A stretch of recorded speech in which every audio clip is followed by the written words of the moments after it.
नमस्कार, बहुत बहुत स्वागत है आप सभी का। आप देख रहे हैं भारत 24। मैं हूं आपके साथ पूर्णिमा मिश्रा और वक्त है हमारे खास शो का। धर्म का सवाल, अल्पसंख्यक पर बवाल।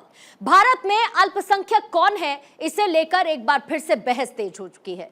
क्या भारत में हिंदू भी अल्पसंख्यक हो सकते हैं? और इसी विषय को लेकर देश की सर्वोच्च अदालत में रिट दायर की गई थी। इसी मामले के जवाब में हलफनामा दायर करते हुए केंद्र सरकार ने सुप्रीम कोर्ट से और वक्त की मांग की है। केंद्र सरकार ने सुप्रीम कोर्ट में कहा है कि 14 राज्यों और 3 केंद्र शासित प्रदेशों ने इस विषय पर अपने विचार साफ कर दिए हैं, जबकि 19 राज्यों के जवाब अभी आने बाकी हैं। इन सभी 19 राज्यों से अपील की गई कि वो जल्द से जल्द अपने जवाब दाखिल करें।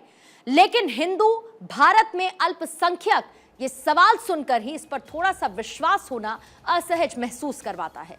और इसीलिए आज हम आपको हिंदू अल्पसंख्यक विवाद के एक एक अध्याय से रूबरू करवाने वाले हैं। और इसके लिए शुरुआत करेंगे साल 2011 की जनगणना के साथ। भारत में हिंदू जनसंख्या साल 2011 की जनगणना के मुताबिक 79.80%, मुस्लिम जनसंख्या 15.23%, ईसाई जनसंख्या 2.30%, सिख जनसंख्या 1.72%, बौद्ध जनसंख्या 0.70%, जैन जनसंख्या 0.40%। ये है देश में धार्मिक जनसंख्या 2011 की जनगणना के मुताबिक। अब आप कहेंगे कि राष्ट्रीय जनगणना में तो हिंदू बहुसंख्यक हैं। आप सही भी हैं, लेकिन अब यही आंकड़े राज्य जनसंख्या में अगर तब्दील कर दिए जाएं तो तस्वीर अलग नजर आती है। देश के 9 राज्यों में हिंदू जनसंख्या अल्पसंख्यक है। देश के 102 जिलों में हिंदू अल्पसंख्यक हैं। 9 राज्यों में हिंदुओं की जनसंख्या 50% से भी कम है। सबसे पहले आपको राज्यवार ये बता देते हैं कि वो 9 राज्य कौन कौन से हैं जहां पर हिंदुओं की जनसंख्या अल्पसंख्यक है। और इसके बाद हम आपको यह भी बताएंगे कि आखिर इस विवाद की जड़ क्या है।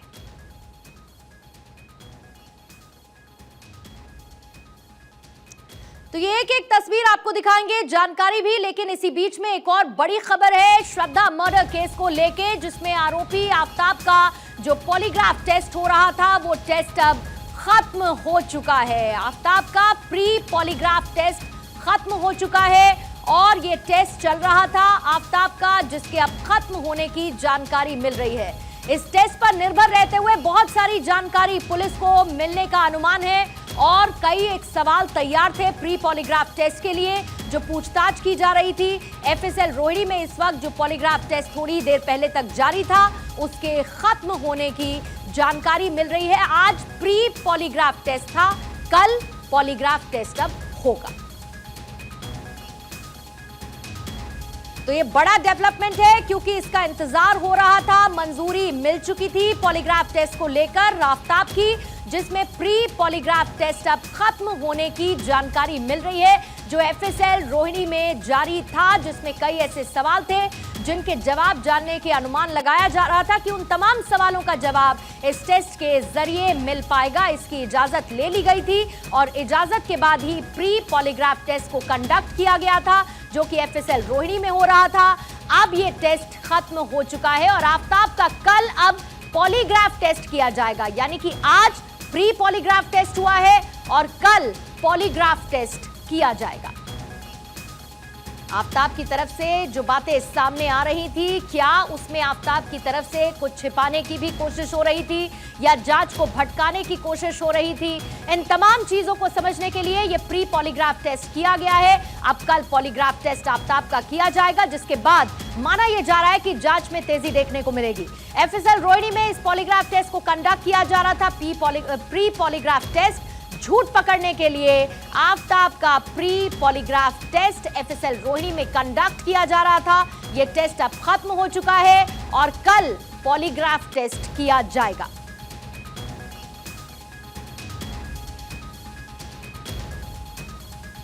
कई ऐसे कबूलनामे आफ्ताब की तरफ से किए गए हैं और उन्हीं कबूलनामों के आधार पर जांच को पुलिस आगे बढ़ा रही है। तमाम लीड्स को कनेक्ट करते हुए तफ्तीश में तेजी लाई जा रही है और आज के होने वाले इस प्री पॉलीग्राफ टेस्ट को बहुत महत्वपूर्ण माना जा रहा था। हमारे संवाददाता केशव झा इस पर और ज्यादा जानकारी के साथ जुड़ चुके हैं। केशव, आज प्री पॉलीग्राफ टेस्ट हुआ है, कल पॉलीग्राफ टेस्ट होगा, जरा डिटेल में बताइए कितना मददगार जांच में ये होगा पुलिस की। जी देखिए, आफ्ताब का जिस तरह से झूठ बोल रहा है, इस पूरे पुलिस को सामने जिस तरह से बयान लगातार बदल रहा है, दिल्ली पुलिस आज कोर्ट से परमिशन मांगी थी कि प्री पॉलीग्राफ टेस्ट कराया जाए आरोपी का। तो आज सुबह ही साकेत कोर्ट ने दिल्ली पुलिस को परमिशन दिया था पॉलीग्राफ टेस्ट करवाने के लिए, और आज देर शाम दिल्ली पुलिस जो एफएसएल की टीम के सामने प्री पॉलीग्राफ टेस्ट करवाने के लिए पहुंची हुई थी। और अभी फिलहाल प्री पॉलीग्राफ टेस्ट जो है आरोपी आफ्ताब का वो चल रहा है, और अभी भी दिल्ली पुलिस की मौजूदगी में एफएसएल की जो टीम है वो टेस्ट कर रही है। इस टेस्ट के जरिए दिल्ली पुलिस के सामने और एफएसएल की टीम ये जानेगी कि क्या जो आरोपी आफ्ताब है वो झूठ बोल रहा है और किस तरह से झूठ बोल रहा है। साथ ही जो नार्को टेस्ट है, केशव आप ये बता रहे हैं कि अभी प्री पॉलीग्राफ टेस्ट जारी है, अभी खत्म नहीं हुआ है ये? नहीं, अभी खत्म नहीं हुआ। अभी भी एफएसएल के ऑफिस में मौजूद है आरोपी आफ्ताब, और अभी भी प्री पॉलीग्राफ टेस्ट चल ही रहा है, अभी और टाइम लग सकता है इस टेस्ट। ठीक है,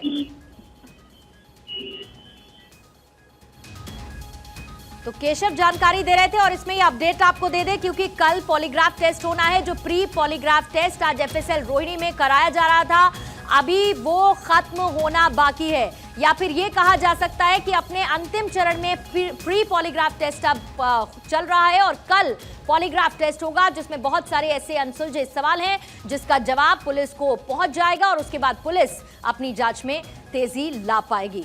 और आइए अब अपनी खास पेशकश की तरफ बढ़ते हैं, और क्योंकि हम बात कर रहे थे अल्पसंख्यकों की और राज्यवार तरीके से आपको हम ये भी बता रहे थे कि आखिर राज्यों का क्या हाल है, वो 9 राज्य कौन से हैं जहां पर हिंदुओं की जनसंख्या अल्पसंख्यक है। इसके बाद हम आपको ये भी बताने वाले हैं कि आखिर ये विवाद, इसकी जड़ क्या है। सबसे पहले आपको भारत का हम मानचित्र दिखाने वाले हैं, और इस मानचित्र के बाद आप ये समझेंगे कि वो कौन कौन से राज्य जहां पर हिंदू अल्पसंख्यक है। ऊपर से इसको शुरू करते हैं, लद्दाख, इसके साथ ही मिजोरम के बाद है लक्षद्वीप, फिर उसके बाद कश्मीर के साथ नागालैंड, मेघालय, अरुणाचल प्रदेश और फिर पंजाब, और उसके बाद मणिपुर।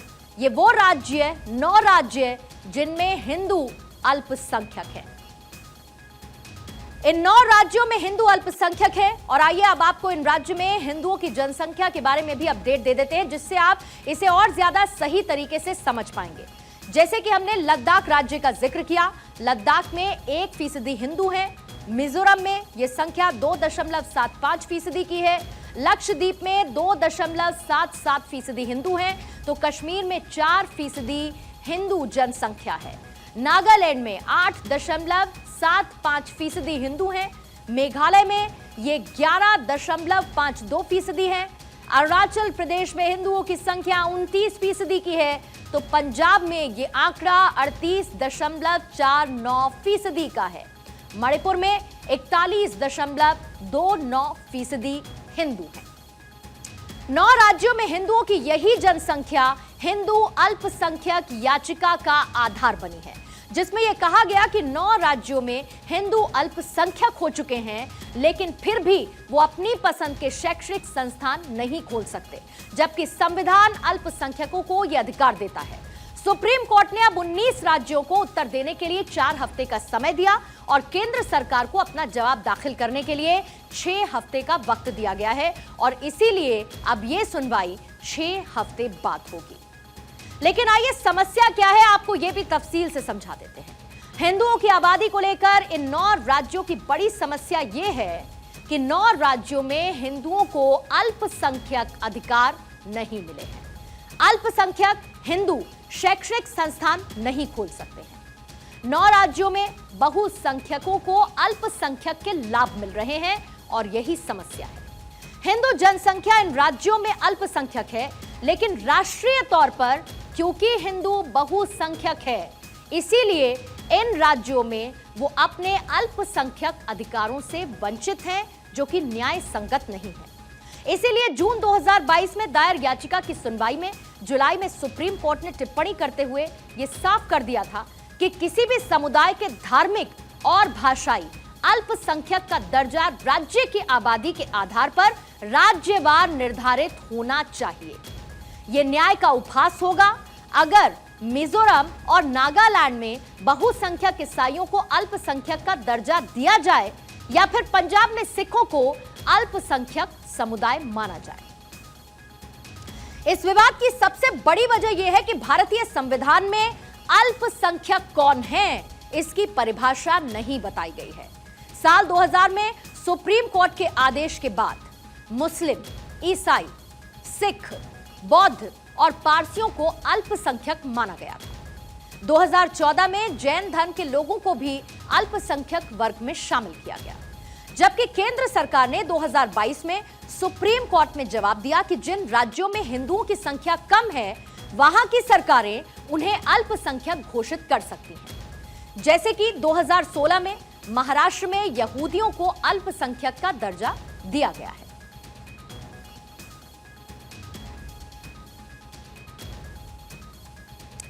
तो जल्दी से आपको एक बार फिर से जानकारी दे देते हैं श्रद्धा हत्याकांड को लेकर जो खबर अभी अभी हमने आपको दी प्री पॉलीग्राफ टेस्ट को लेकर। ये प्री पॉलीग्राफ टेस्ट अभी जारी है और कल पॉलीग्राफ टेस्ट होगा। अभी pre polygraph test FSL Rohini में कंडक्ट किया जा रहा है। केशव हमारे संवाददाता ये जानकारी दे रहे थे कि ये टेस्ट अब भी जारी है, क्योंकि आफताब कई ऐसी बातों को छिपाने की कोशिश कर रहा है। पुलिस को ऐसा लगता है जिससे जांच में बाधा पैदा हो रही है और इसीलिए इसकी मंजूरी ली गई थी कि आफताब का पॉलीग्राफ टेस्ट होना चाहिए। और मंजूरी के बाद आज एफएसएल रोहिणी में प्री पॉलीग्राफ टेस्ट को कंडक्ट किया जा रहा है और कल आफताब का पॉलीग्राफ टेस्ट भी किया जाएगा।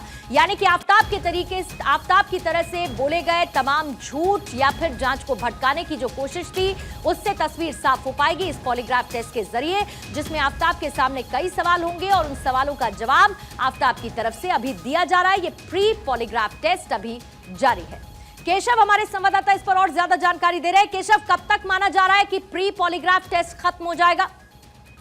जी देखिए, अभी भी जो आरोपी आफताब है वो एफएसएल टीम के सामने है और जो प्री पॉलीग्राफ टेस्ट है वो कंटिन्यू चल रहा है दिल्ली पुलिस की मौजूदगी में, क्योंकि इस टेस्ट को कराने में लिहाजा टाइम लगता है। हो सकता है कि आज कुछ प्रोसेस हो और फिर कल भी इस प्रोसेस को कंटिन्यू किया जाएगा, लिहाजा इस प्रोसेस में टाइम लगता है। जो प्री पॉलीग्राफ टेस्ट होता है इसमें जो आरोपी है उसका पूरा मेंटल सिचुएशन और हेल्थ सिचुएशन को देखा जाता है कि क्या किस तरह से झूठ बोल रहा है और किस तरह का उसका हेल्थ का सिचुएशन है। इसके बाद जो नार्को टेस्ट होगा वो कराया जाएगा। तो फिलहाल जो प्री पॉलीग्राफ टेस्ट है वो दिल्ली पुलिस की मौजूदगी में एफएसएल टीम के सामने आरोपी आफताब पे किया जा रहा है।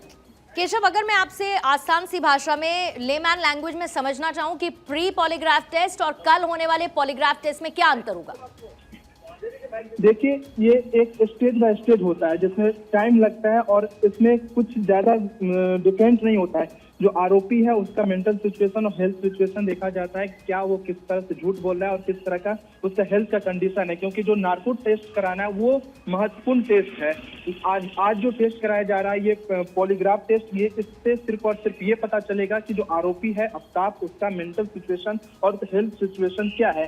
तो उस प्रोसेस को किया जा रहा है जिसको पॉलीग्राफ टेस्ट कहते हैं वो, और इस टेस्ट में टाइम लगता है जिसमें कई चरण भी होते हैं। फिलहाल आज जो कराया जा रहा है वो आज कंटिन्यू है और आज अगर कंप्लीट नहीं होता तो फिर कल भी इसी टेस्ट को कंटिन्यू किया जाएगा।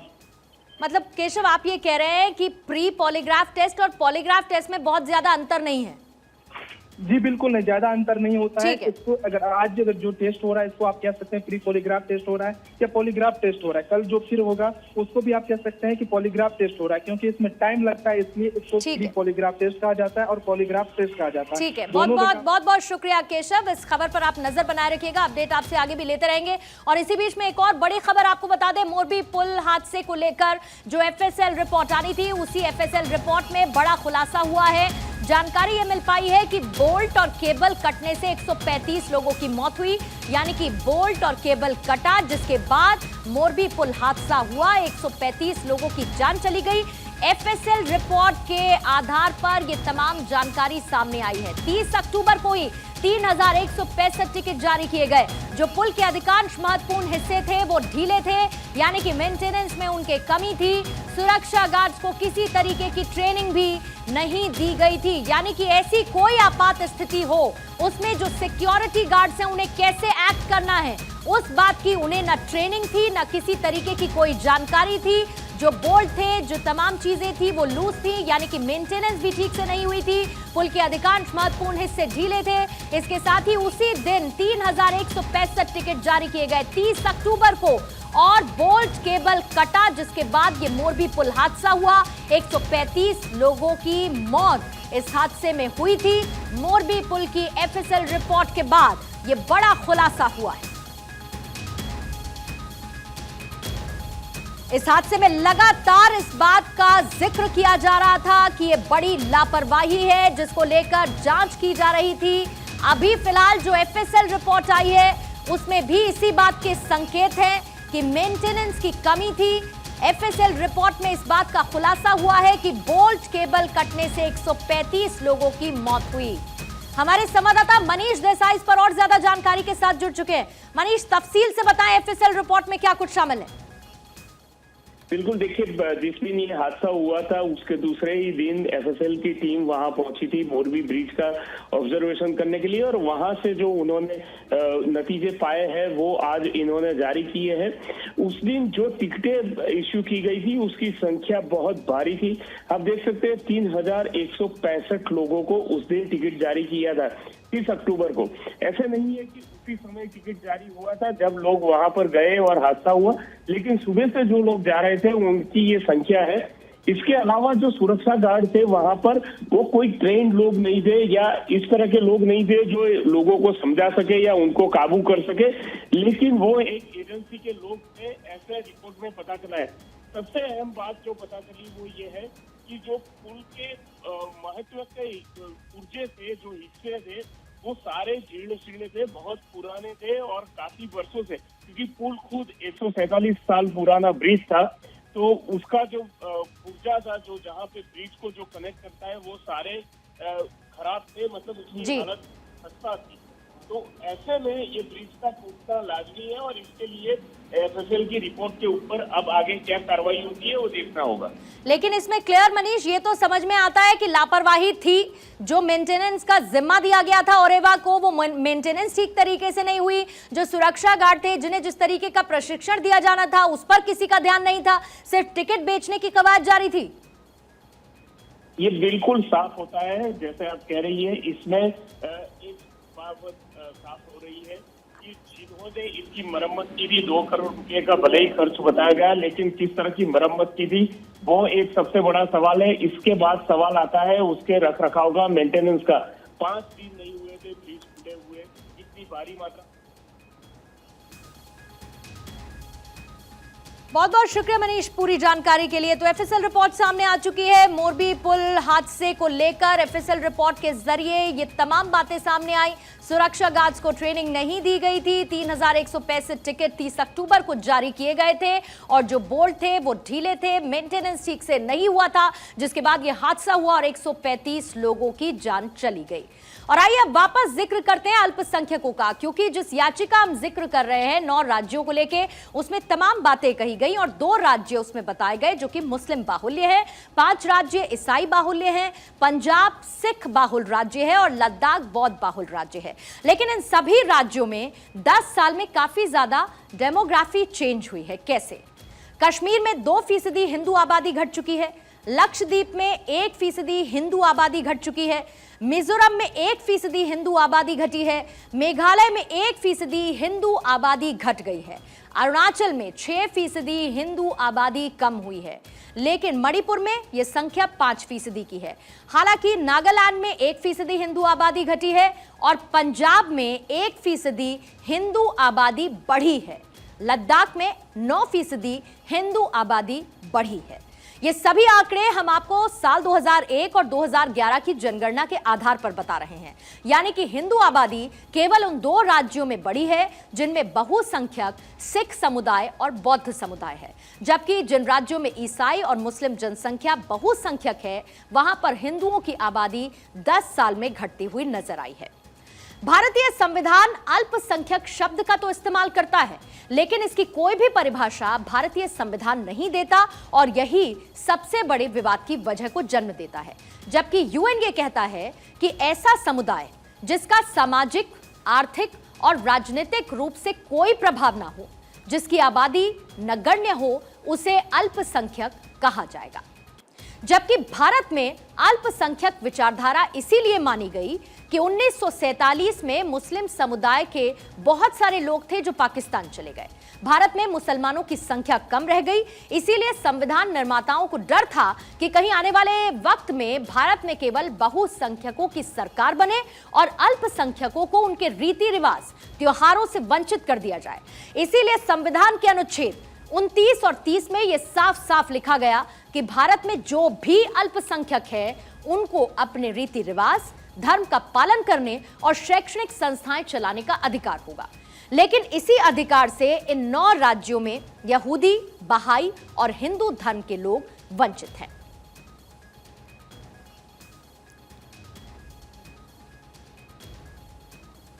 और आइए अब बात करते हैं पूर्ण कश्मीर की। कश्मीर का वो हिस्सा जिस पर पाकिस्तान का अवैध कब्जा, उसे पाने के लिए भारतीय सेना पूरी तरह से तैयार है। नॉर्दर्न कमान के मुखिया लेफ्टिनेंट जनरल उपेंद्र द्विवेदी ने कहा कि भारतीय सेना पीओके पर कब्जे के लिए पूरी तरीके से तैयार है, बस सरकार के आदेश का इंतजार है। 1-2 साल से वो लोग ड्रोन के जरिए से स्मगलिंग करने के लिए एक तरीका अपनाया है।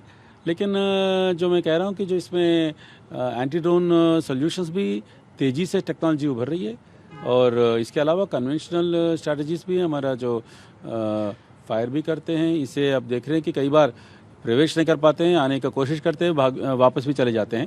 तो इसका डिटेक्शन, जामिंग का भी टेक्निक्स इस्तेमाल कर रहे हैं। तो इस प्रकार का मैं कह रहा हूँ कि जो पिछले 1-2 महीने की बात कहूँ कि वो घटने की दिशा में है। Raksha Mantri gave the statement about the POJK. As you are aware that parliamentary resolution already exists on the subject. So therefore it's nothing new. It is part of the parliamentary resolution. As far as the Indian Army is concerned, Indian Army will carry out any order which is being given by the government of India. And whenever such orders are given, we'll always be ready for it. PoK पर भारतीय सेना के ऐसे जोशीले बयान इससे पहले चिनार corps के प्रमुख ने भी दिए थे। यानी कि भारतीय सेना कश्मीर में अपनी स्थिति लगातार मजबूत करती जा रही है और ऐसे में पीओके का मिलने का सपना जल्द ही पूरा हो सकता है। We've been observing the ceasefire agreement, and not only has it enhanced our capabilities, not only has it enhanced our capacities, but many things which otherwise we were not able to do by virtue of those fire engagements which used to take place on a very regular basis along the LC, वो सारी चीज़ें अभी हम जो है वो कर पाए हैं। So हमारी रेडीनेस और डिफेंस प्रिपेयर्डनेस आज जो है एक बहुत ही अच्छे लेवल के ऊपर है। और अगर कभी कोई कारण या कोई ऐसा मौका मिलता है जहाँ पर हमारे को इसको आजमाने की ज़रूरत पड़े, तो आप एक अलग जो है प्रभाव जो है इसका देखेंगे। केवल सेना ही नहीं बल्कि सरकार भी पीओके को लेकर काफी आक्रामक नजर आती है। रक्षा मंत्री राजनाथ सिंह ने भी इससे पहले ऐलान किया था कि भारत विकास की धारा गिलगित बाल्टिस्तान तक बहाएगा। पाक ऑक्युपाइड कश्मीर की जनता का दर्द हमें भी सालता है। केवल पाक ऑक्युपाइड कश्मीर में रहने वाले लोगों को ही नहीं सालता है, बल्कि पाक ऑक्युपाइड कश्मीर की जनता का दर्द हमें भी सालता है। साथियों, कश्मीर और लद्दाख का क्षेत्र आज सामान्य प्रदेशों से कहीं अधिक रफ्तार से प्रगति के रास्ते पर है। यह प्रदेश एक के बाद एक विकास की नई ऊंचाइयां छू रहा है। पर मैं यहाँ कहना चाहूंगा कि अभी तो हमने इस इलाके के डेवलपमेंट का आगाज भर किया है। अभी तो हमने उत्तर दिशा की ओर चलना प्रारंभ कर दिया है। हमारी यात्रा तो तब पूरी होगी जब हम 22 फरवरी 1949 को भारतीय संसद में सर्वसम्मत पारित हुए प्रस्ताव को अमल में लाएंगे और उसके अनुरूप हम अपने बाकी बचे हिस्से जैसे गिलगित और बाल्टिस्तान तक पहुंचे। और अब आपको जम्मू कश्मीर के सांबा सेक्टर की एक तस्वीर दिखाने जा रहे हैं, जहां पर बाड़े में 24 साल से बंद जमीन को आजादी मिली है। बीएसएफ की कोशिश से इस बंजर जमीन पर खेती की जा रही है और ये तस्वीरें इसीलिए जरूरी हैं क्योंकि ये जमीन कभी बॉर्डर के बाड़े बंदी में थी। अब इन पर खेती हो रही है, लेकिन बीएसएफ की निगरानी में यानी भारतीय सेना के साथ साथ सरकार भी हर उस कोशिश में लगी है जिससे मुजफ्फराबाद से लेकर गिलगित बाल्टिस्तान तक के इलाके तक भारत के तिरंगे की शान नजर आ सके।